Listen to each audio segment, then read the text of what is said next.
Ndibayo na Salachi, I keno na asiono no ni mmemme. Good morning, Anambra nkena bialo no siteno no mbasozi Anambra Broadcasting Service. Afambo Chidimma Oranwa. N'ọtụtụ a anyị ga-ebido nyabo ihe mmemme site n'iweta logi ihe dịgasị n'akụkọ akwụkwọ dị iche iche ma ABS website. O nwegokwa onye ọbịa pụrụ iche anyị na-anọ taa nke ga-enyela anyị aka ka anyị malụ ka anyị ga-esi wee tinye nyabo okwu ọnụ. Mana ị ga-afụ nyabo onye n'ọbụna anyị gbachaa obere dimchiata apụkwana Afambo Chidimma Oranwa.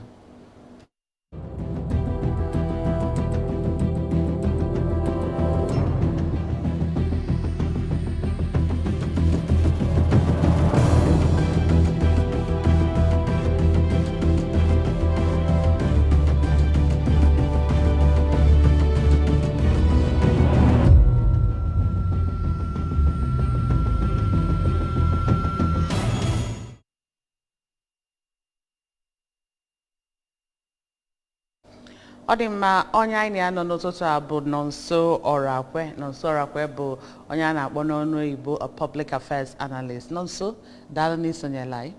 Daalụ Chidimma, ndị ABS daalụ, ndị Anambra ka anyị nọ ya n'ụtụtụ a. Odima ka anyị wetala unu ihe dị na ABS website. Onitsha landlords support Soludo's master plan for rebuilding the commercial city. Traditional ruler of Owele community Igwe Omaja urges Ndi Anambra to support Soludo fight crime. Chukwudi Okeke from Anambra State, elected ethnic minority councillor in Oxfordshire, Chewell District Council, UK. Anambra government establishes 2 new ministries, restructure others. EU promises federal government of sustained collaboration. Adimanonso, if we're going to go see Batapolo na ABS website no toto. Ka ibido kene na anya bụ nke izizi ebe ndị landlord Onitsha na-ekwu na fapụ gọvanọ Soludo n'azụ ewepụtagokwa nya bụ master plan otu ga-esi wee fụ ka esi wee lọyara nya bụ city of Onitsha. Ihe dị mma ka ọ bụ na mbụ achọ ka nkene His Excellency Professor Chukwuma Soludo. Ihe nfụtalụ na ihe ọ na-eme bụ ife kwesịrị na onye ọbụla chọrọ mmepe obodo chọrọ ịlụ ọrụ ga-eme. Nke mbụ bụ ịma na ndị mmadụ na-eche na abịara n'ọchịchị ibido gwara tiwasịba every no. Ịbata n'ọchịchị iwelu nwayọọ ha na-ese ideas malụ ihe kwesịrị ime na ihe kwesịghị ime. Ọ napụọkwa na o nwere ihe needili immediate attention. Ndị afọ need immediate attention enyefe ya. Mana nke anụ ọ na-agagharị ihe ọ na-agafe ahụ is to consolidate with the people's oriented what's it called? People oriented, people who have 1 or 2 contributions in here go wee lụọ ọrụ. So ndị landlords association o jekwu amaka maka na ịbịa n'Ọnịcha ịfụ na amara m otu a ga-esi kọwa ya akọwa mana echere m na His Excellency nebanye anya ọfụma n'otu a si kpakọta ọ ga-enye aka. So nnukwu ihe ka ọ bụ nnukwu njem ka o jere ife afọ ihe anyị na-ayọzi Chukwu bụ ka eswimo into action n'oge na-adịghị anya. Odima kele ka isi wee fụnya bụ nnukwu ọkwa nyere nwanne anyị nwoke bụ Chukwudi Okeke. Nke a wụrụ m akpata oyi. Ihe o ji wụ m akpata oyi bụ na in as much as despite the problems anyị na-enwe in leadership na Nigeria, I can nwere resourceful people. I can nwere ndị bara uru. Ọ bụrụ sọ ha bara obodo anyị abara Nigeria uru ma ọ bara Anambra uru, ha bara mba ndị ọzọ uru. And ọ bụ na ịkpọ ụbọgị mkpọkọrọ ewere ya mee ihe ma ndị mmadụ ewere ya mee ihe maza. So ị na-anya fụ na UK na-echa olu anya fụ na onye a he's resourceful. He's a young person, very resourceful. And ha fụ na o nwere ihe ọ ga-add to their government, to their leadership. Onye nwere eji wee kpọrọ ya bụrụ onye Anambra. So we are proud that na onye Anambra bụ a councillor na social obodo, a developed world. So I met Olucha councillor. Ọ natara na Anambra ka anyị dozie ebe anyị. Odimma ka anyị gaa n'akụkọ akwụkwọ nke mbụ n'ụtụtụ a anya bụ National Light newspaper ka anyị mara ihe dị na National Light. Anambra to evolve into clean green mega city. Anambra puts promotion of Igbo culture on front row. JAMB releases statement on 2022 UMTE results. Purchasing APC presidential forms for me without my consent. Insult coming from Jonathan. COVID shouldn't affect control of tropical diseases. Senate amend 2022 Electoral Act. And then a government tax ASWAMA on effective service delivery. Okay, kam tinyego dono na purchasing of APC presidential form before Metupazo Fuaka. You know, when we talk about politics, I know politics na buying. I need tinye to ezioku. Ihe njisi ka na tinye to ezioku bụ na politics. Onwere ihe ga-abụ mebe na Nigeria. Ikwu asị gị not politics. It's not politics. Ihe ọ bụ ọ agwa mmadụ na-akpala onwe n'otu okwu that is no ọ oyili mmadụ bụ ife afọ. Emebezie politics. Akwaili politics, not politics. Nothing is politics. Politics is an act. Is a system of governance. Is a system of governing. It's a game where people comes together to determine what happens and what not. So, obuna opwoni fafu banyena threats. That is character mado. You only portray ni mebafu bihibo. So, what I'm trying to say is this: people raising 100 million is about 100,000 for presidential candidates of over the years, and then me, a good form, and we are hearing no consent. Well, Chuku Merebel na ekugo no Omaro Makia, but trust me, again we're signal, and when I signal that this thing is going to happen, 100 million is irrefundable. It's not refundable. You buy from going form now. So 100 million, that 100 million could have paid a whole lot of solve people's problem. And when you not refundable. Bros. Atobo sozu power. And he may or he may not know. No, if I know. Man, not an insult to him. To God will be the glory. But I want earlier that he should pocket politics for now and go into advisory role as a father of this country. So, but go city, not an insult to him. Please, people that insulted our former president should please come open and apologize to him too, so that we'll move together. Then, because of government attacks, ASWAMA to gear up. Effective service delivery. So that ihe chọrọ itinye ba football ọ dị mkpa ịkpọnitefa mana ọ dị mkpa inyefa facilities ha need to do that work. Take for instance, I participate in some of the activities voluntarily with my organization, Catch Them Young Community Initiative, in the past government. So in other words, we volunteered ourselves. 5 million plastic challenge and all of that, we were part of it. But we noticed that one of the challenges of ASWAMA is facilities, equipments to do what? To carry on the activities of ASWAMA. And thereby, also leadership also was part of the challenges. These are the things government needs to also bring ASWAMA leadership on board so that they will sort it out. Then, equipment to be on ground, motor vehicles need workers or because another challenge is that last time you cannot imagine.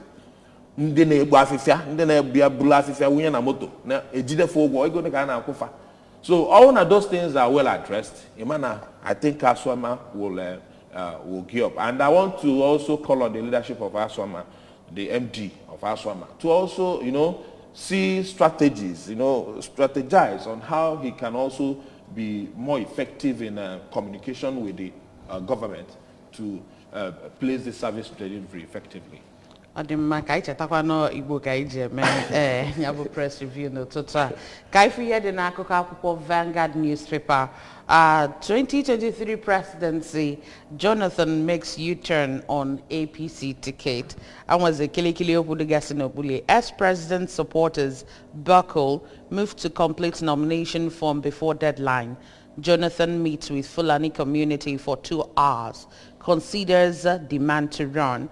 APC begins aspirant screening Friday, rakes in 2.63 billion naira from presidential forms.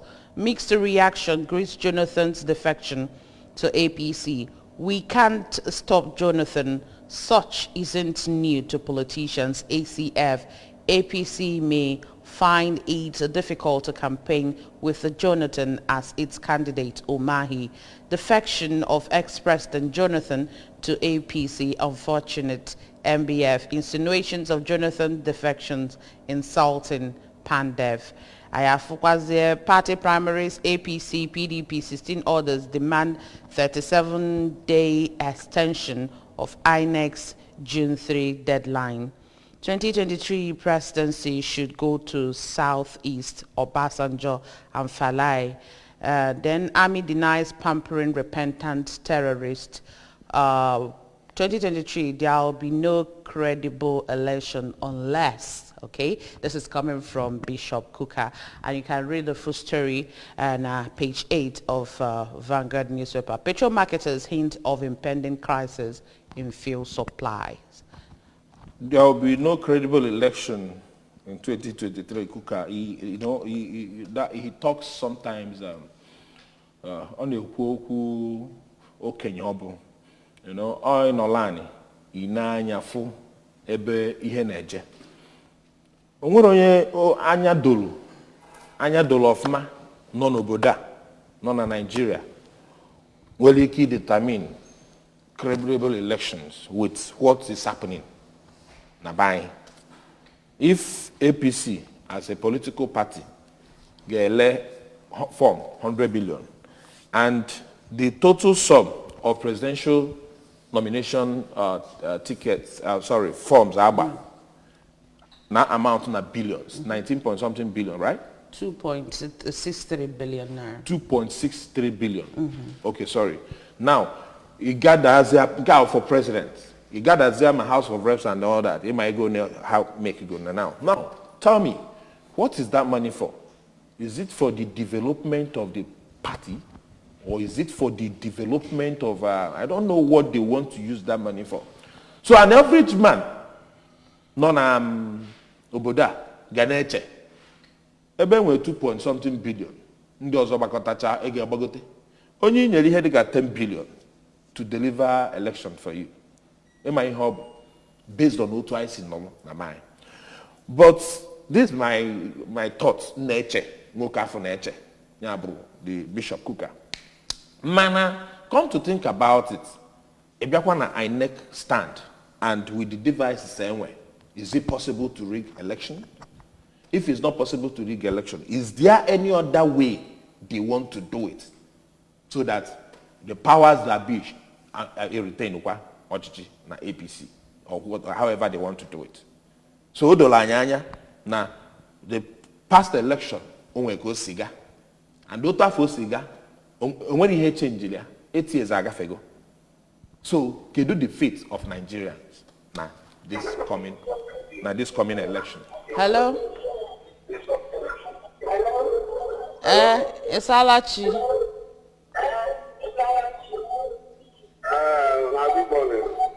Biko gbatunata go do volume TV gi o. I want to talk to the man. Ngwanga ukeda afa gi. Name is Omai Ike Friday. Odimma gawa n'iru. Why is it that man cannot address the people properly? He's speaking English. Does it mean that he's the only one that he cannot address people proper? This is Igbo channel. He's supposed to address them with people. All like other side when they are addressing themselves. Na so n'Igbo. Ọ dị mma. Igbo onye Igbo. Ọ dị mma. Okay, it's noted. The other one bụ Igbo presidents should go to the east, southeast. Nke a bụ ihe doro anya iji wee mee ka ihe gaa ọfụma. O kwesịrị ekwesị bụrụ ihe ziri ezi na ọchịchị kwesịrị ịgbadata n'ọdịda anyanwụ na nke ikpeazụ a. Ihe ọ ga-eji gbadata bụ na since ebidolo ọchịchị onye kwuo uche ya mpaghara niile dịka ha emetụchago ọchịchị aka sọsọ na saịda. Maka na onye na-ebe a. Kedu onye anyị na-anọ?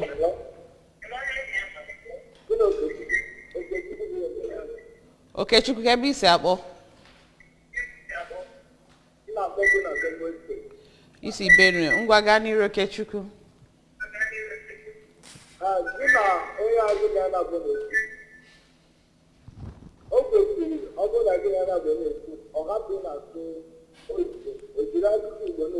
Hello? Okechukwu? Ọ dị mma ị ga-akpọchi ya azụ ka ị wee kọwasa ife. So na ọ dị mkpa na ọchịchị ga-anataba anyị bụrụ ndị Igbo. Ihe ọ ga-eji dị otu ahụ bụ na abịa n'Igbo anyị nwere ndị aka siri ike ga-eje nwuo nata agụ ife ọkpụ n'ọnụ. Ya bụ na ọ bụ nwere ndị emebelụ ọchịchị ya iche, onwekwanụ ndị emebelụ ndọrọ ndọrọ iche, mana ihe a chọrọ bụ ọ bụrụ na onye isi ala sị ngwa biko wejezie na ihe a na ọdịda anyanwụ ka ọ bụrụ ndị ọdịda anyanwụ ga-azọ mana APC mana PDP ma pati ọbụla na-azọdụ ya bịawa n'ọdịda anyanwụ ya bụrụzie na ya afụghị onye zuru ezu ịchịkọ Naịjirịa, mana o doro m anya na enwere onye dị zuru ezu. Aṅụrị m nwere bụ n'ụtụtụ abụ na Obasanjo bụ onye chibugolo Naịjirịa ekwuo ya na Fale ekwugo na gịnị mere nọọ ndị Igbo ọsọ nọ ndị South nọọ Igbo, that is ọdịda anyanwụ Igbo ka o luru n'oge a. Ọ dị mma, ọ ya adịkwa mma ka anyị malụ na biko na ọ bụ na ị chọrọ ịkpọ anyị n'akara ekwentị nke dị n'iru ihe onyonyo gị biko ịkpọ itinye ọnụ na ife anyị na-ekwu maka anya bụ ọkpụrụkpụ okwu ndị anyị na-atapịasị ife na-eme n'obodo anyị bụ Naịjirịa tinye ọnụ na ya biko nụ. Anyị mana tata bụ ụbọchị Wenezdee, ụbọchị anyị ji asụsụ Igbo wetalụ nụ ihe mmemme. Anyị na-agbakwa mbọ ịfụ na anyị sụrụ nya bụ Igbo ọfụma na ma biko nụ ọ bụrụ ka anyị bịa wee kalịba onwe anyị ma ụtaba onwe anyị ụta bụrụkwa n'obi na ọ bụrụkwa sọ ndị Igbo ka na-anụ ya bụ ihe mmemme anyị na-eme n'ụtụtụ a. Ọ dị mma ka anyị gbapụ ọsọ ka anyị jee na Daily Sun newspaper. Senate bars ministers others from voting at party congresses and primaries. Ya bụ ọkpụrụkpụ okwu dị ebe a. Court nullifies AGF sale, disposal of recovered assets. 2023, Obasanjo Adebanjo orders endorse Southeast for presidency. Ohaneze lobby group pushes harder. Sestape, Lagos police arraign 4 Chrisland school teachers. Basic education, Carlos bill gets Senate nod, scales first reading. Mefele presidential interest raises dust in INEC. Otu Senate si baa ndị ministers ịzọ ihe na ofu ihe ka a chọrọ ịjụ ịma na mgbe emechalụ constitution emechalụ electoral act review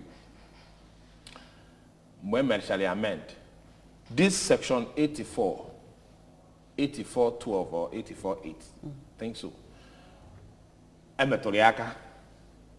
So kedu ndị ihe na-ajụsị bụ kedu ndị bụ stakeholders of a political party?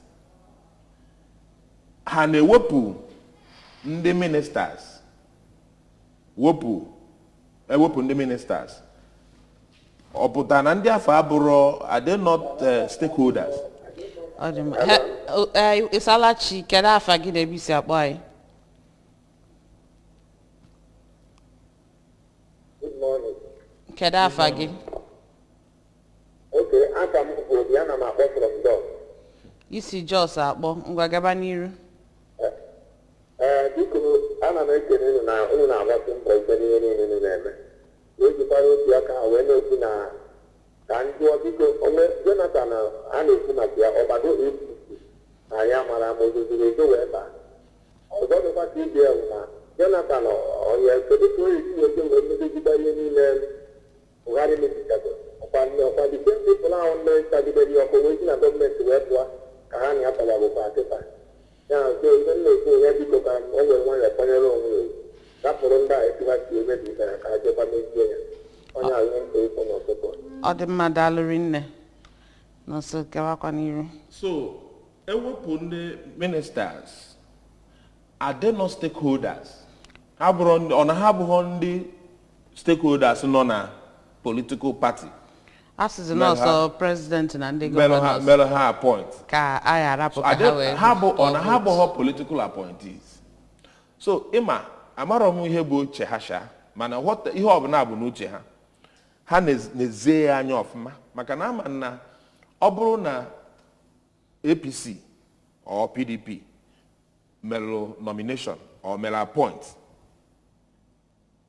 commissioners, take for instance in the states, automatically that commissioner abulugo stakeholder na that political party media appoint. So excluding ministers and maybe because otu ordinary ministers otu akọ isi batakwa na state. Ọ dị mma na ha ka ga-anọkọta na enwe emergency session ta ebe aka ya etinye ọnụ n'okwu a. Ha tinye ọnụ ọfụma maka na o nwere ka nya bụ ife si welu o nwere ka nya bụ ife si wee dị so na ha hazie ya ọfụma ha ndị ha ejina maka na o metụ ọfa were tinye maka na ihe ọ na ha mebiri tata o mebiri go gabawo. Ọ dị mma. Ka anyị na-anya na New Telegraph newspaper n'ụtụtụ a ka ifo ihe dị na Party Congress primaries, President, NAS members, governors orders to vote as Senate amends Electoral Act, reps to hold plenary on same issue today. ASU, Labour threatens to join strike over federal government's ineptitude, urges education and Labour ministers to resign. NAS shelves planned protests as Senate orders intervene. IPPIS, NASU, SANU present own payment system to federal government. 2023 INEC parties disagree on review of election timetable. Diesel telcos connect to public grid as running cost near 300 billion naira. Ọ dị mma ka anyị bido kane na ya bụ okwu ASU. Ndị Labour now na-ekwu na fa nwezi ike ịbịa sonye na ya bụ strike ndị ASU na-agba maka na ọ dị ka ndị federal gọọmenti ihe niile na-eme emetụtazi ha ihe anyị na-akpọ enweghị mmasị maka na ofu onye ka mụ na ya na-ekwu n'ụtụtụ a ọ sị na ọ bụrụ na ndị mmadụ ahụ ekwu okwu banyelụ na-agwa gọọmenti otu o kwesịrị ịdị ịma na ọ ka aka njọ by now na ọ ka aka njọ mana otu ọ dị ihe na-eme n'obodo anyị bụ ọgbasahụ m. Kedu onye anyị na-anọ? Uchenna isi Nnewi akpọ. Uchenna gaa n'iru. Gaba n'iru anyị na-ege gị ntị.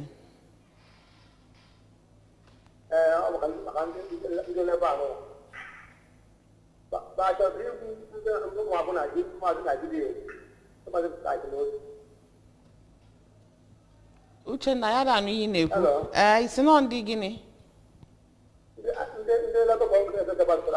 Okay, ndị Labour.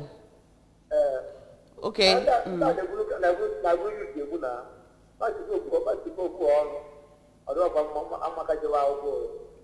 Ọ dị mma. Ngwa daalụrị nne. Dịka m si ekwu na mbụ ọ bụ ọgbasahụ nke ndị oyibo na-akpọ I don't care attitude. Ihe o metụba onye o metụbara asị na ọha nwa ha jide o metụ asụ asị ha jide o metụ Labour agbachi nkịtị mana echere m na most of these things na-aga on. I think not the only way sọsọ ụzọ a ka enwere ike isi were kpọta gọọmenti n'ụra ndị na-ala ha ụra mana Labour nekwa anya enene damages ọ ga-enye na ndụ ndị mmadụ because there are so many ways enwere ike isi welu nweta ife mana efi na the only thing ndị Nigerian leaders na-anụ bụ na onye ọ nakwara na-abi ome economy affect onye ọ na-ewekunye mana ọ na-eme economy affect ọ na-eme na economy nke fa no economy of Nigerians okay ọ bụ na ịgba strike ndị ọrụ oyibo ama nje ama agụ adị and so on ọ dị mkpa na a ga-enwe a pressure a ga-enyefa mana ha n'anya ama ka a ga-esi wee hazie ya mana nke ndị ihe na-achịkọwa bụ na otu a ha si wee nwee ọnụ kedu onye anyị ya nọ ụtụtụ ọma Good morning. anyị dị mma kedu afa gị na ebe isi akpọ isi Sokoto akpọ Yes. ọ dị mma Ebuka ngwa gawa n'ihu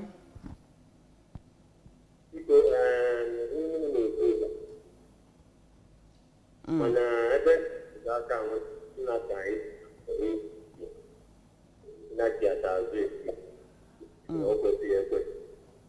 Because ọ na-achịata na-achịata eze again for ịzọ president. Ọ ga-enwe nsogbu. Ọ na-ebe esi ebido wee gosi Nigeria. Nigeria ghatara aghata. Onye wee cheta ebe ekwesị arụzi ya.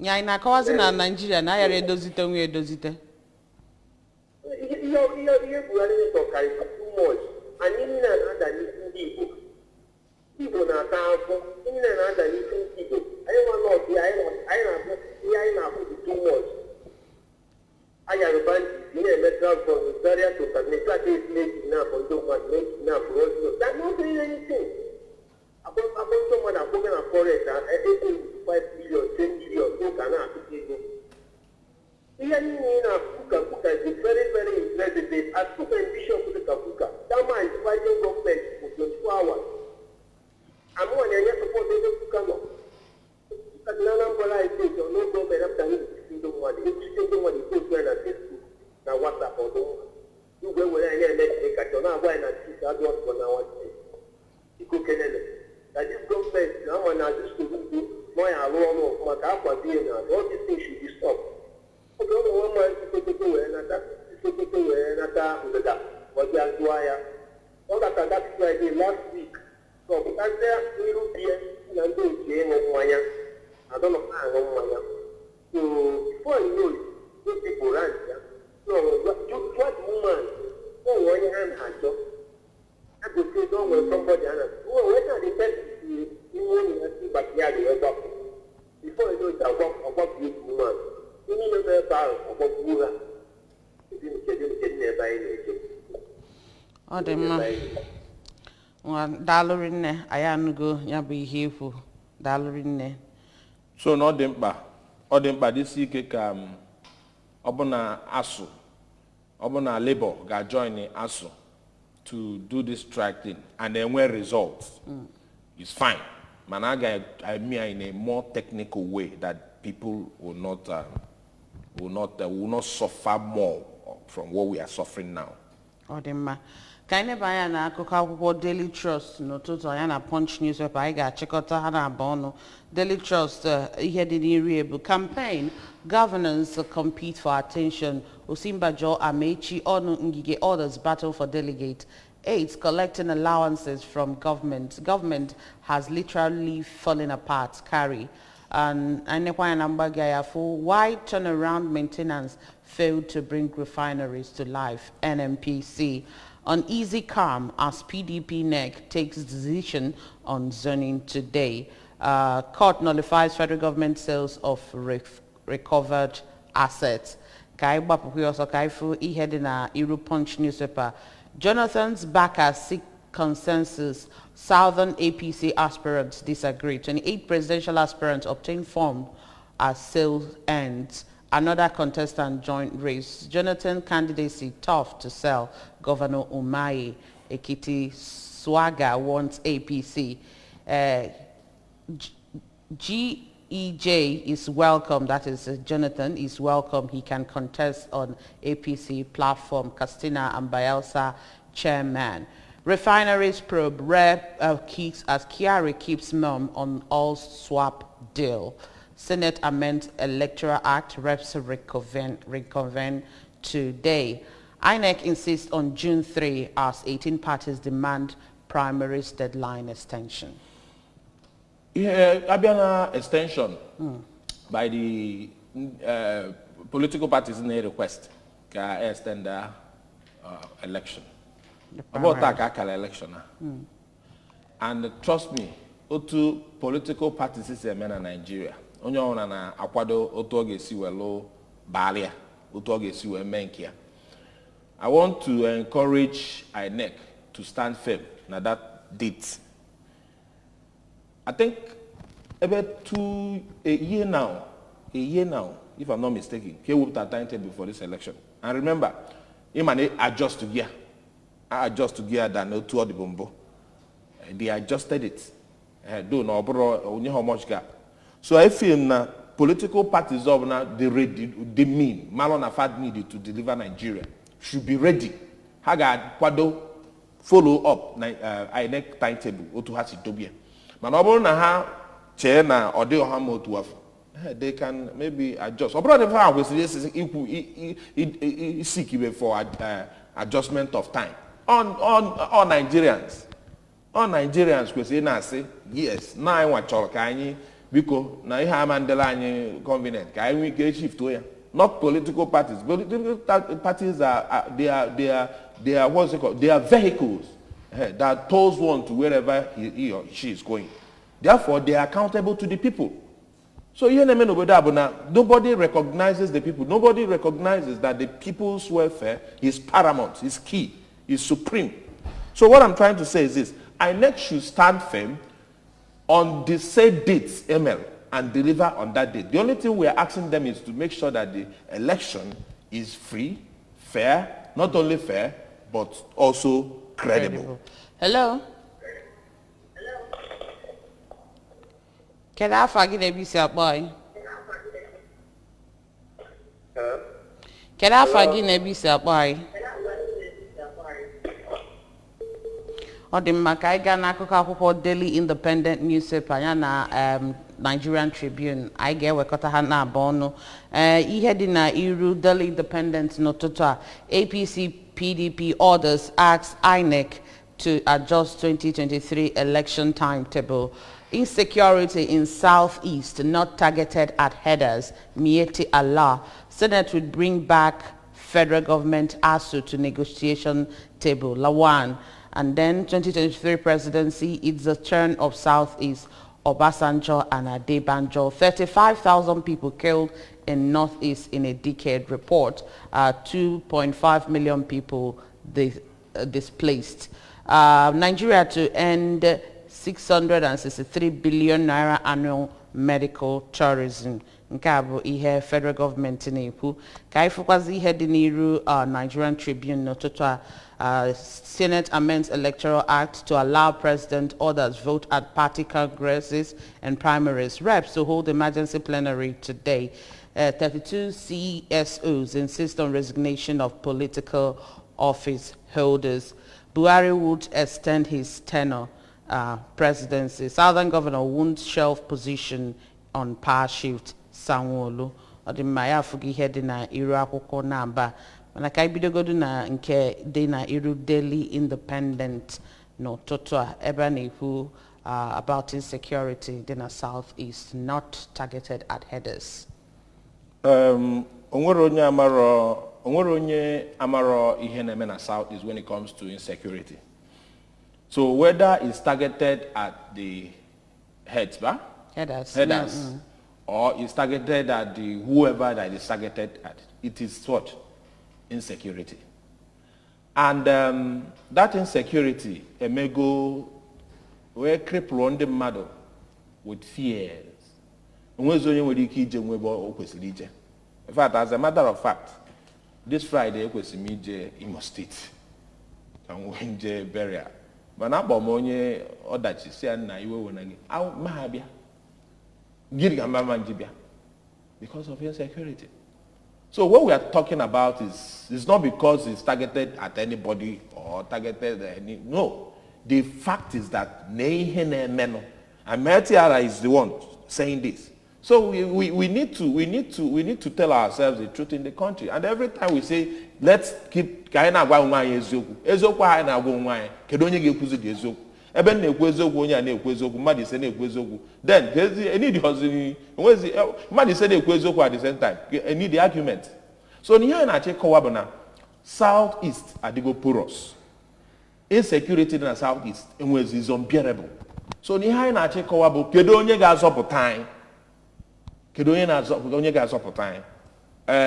His Excellency Professor Soludo etinyego aka na ya. Ọ dị ka a ga-asị na o nwụrụ ọkụ na nke Anambra. Ọ dị ka a ga-asị na ụbọchị ahụ o kwuru okwu ya ka everything bidoro amụnyekwu ọkụ na fuel. Awụnye fuel n'ọkụ. So what I'm saying in essence is this. Ọ dị mkpa ka anyị hapụ iwelu politics wee na-eso insecurity anyị nwere na Southeast ma na Anambra. Let's call a spade a spade. These things bụ perpetrators and sponsors. All mmadụ na sponsor ya, ndị mmadụ na-perpetrate ya. Ka enwe ike onye ọbụla n'ebe ọ nọ, ma ị nọ n'Enugu, ma ị nọ na any part ị nọ na Southeast. Ihe ọ bụla ịfụrụ bụ onye call the government. Ebe niile ndị a niile hide na community mmadụ ka fa nọ. Ọ n'obodo mmadụ ka ha nọ, n'ọfịa mmadụ ka fa nọ. And ndị a nọ befa mana fa nọ n'ọfịa afọ. Why not ikunye kpọọ? Ọ dị mma ka onye anyị na-anọ.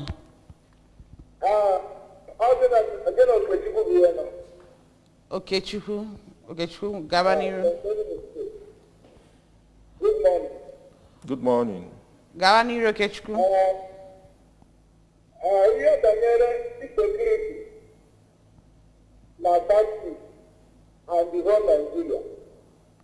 Ọ bụghị ihe bụ okwu onye ọbụla bụ na ọ bụghị ihe bụ na-enye eze na nso. Ya ka anyị nwa nọta na saịdị nọọsụ ebe a. Isikwa fụrụ ebe a wee gawakwa obodo nna gị na-atụ ụjọ.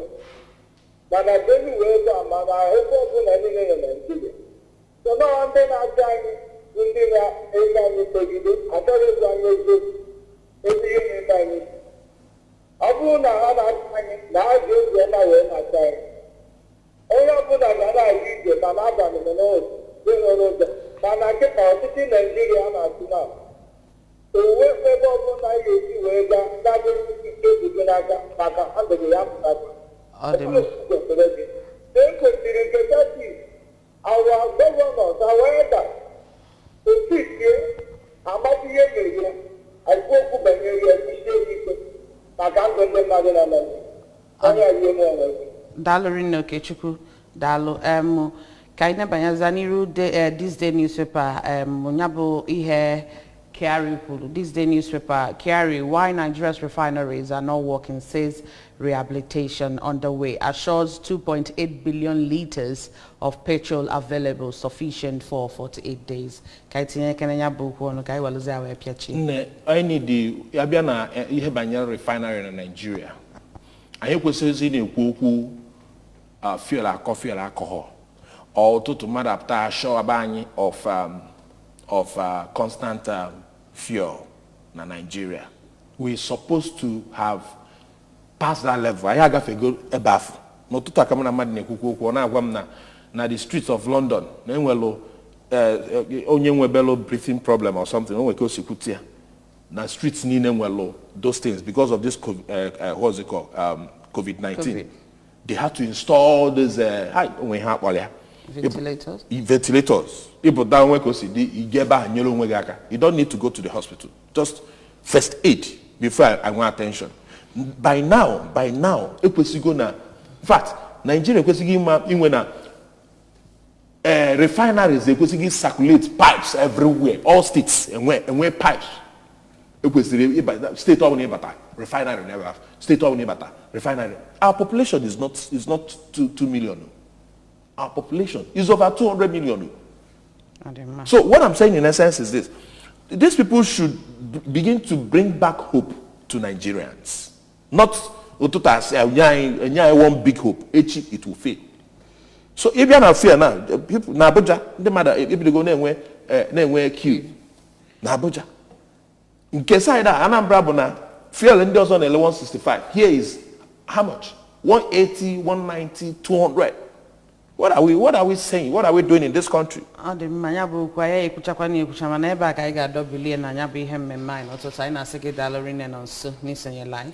Daalụ Chidimma, daalụnụ ndị Anambra ka anyị kwado nụ gọvanọ anyị kwanyere aka n'ukwu n'ihe ọ na-emekwanụ dị mma.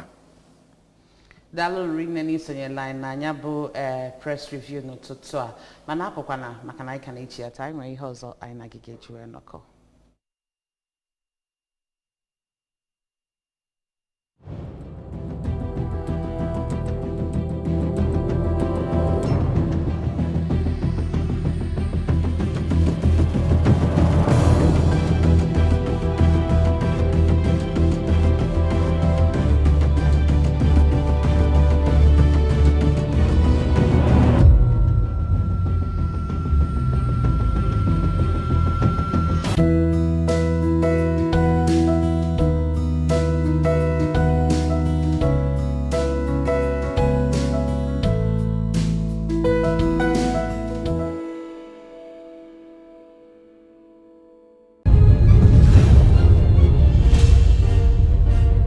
This is ABS Heartbeat.